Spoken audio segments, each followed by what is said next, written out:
வணக்கம். செந்தூர் ஜோதிட ஆராய்ச்சி நிலையம், திருச்சி. இன்றைக்கி நம்ம பார்க்க போகிறது ராசிகளின் உச்ச நீச்ச வீடுகள்.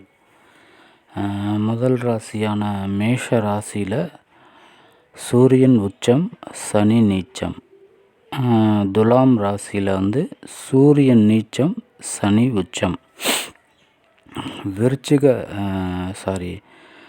ரிஷப ராசியில் சந்திரன் உச்சம், விருச்சிகத்தில் சந்திரன் நீச்சம்.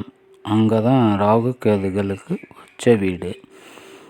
அதே மாதிரி குரு அப்படின்னு பார்த்திங்கன்னா கடகத்தில் குரு உச்சம், செவ்வாய் அங்கே நீச்சம். மகரத்தில் குரு நீச்சம், செவ்வாய் அங்கே உச்சமாகறாங்க. ஆக்சுவலாக என்ன இது கான்செப்ட்னு பார்த்திங்கன்னா, எந்த வீட்டில் உச்சமாகறாங்களோ அதுக்கு நேர் எதிர் வீட்டில் நீச்சமாவாங்க. இப்போ அடுத்தது சுக்கிரன் மீனத்தில் உச்சம், புதன் அங்கே நீச்சம். கன்னியில் சுக்கிரன் நீச்சம், புதன் உச்சம். இப்போ எல்லா கிரகங்களுக்கும் உச்ச வீடு நீச்ச வீடு பார்த்துட்டோம். இது எதுக்காக பார்க்குறோம் அப்படின்னா, அடுத்து சில ராகு கேதுக்களை பற்றி சில விஷயங்கள் சொல்ல போகிறோம்.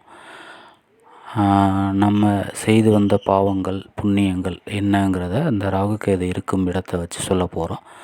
அதுக்கான முதல் டிப்ஸு தான் இது. தொடர்ந்து பாருங்கள். நன்றி, வணக்கம்.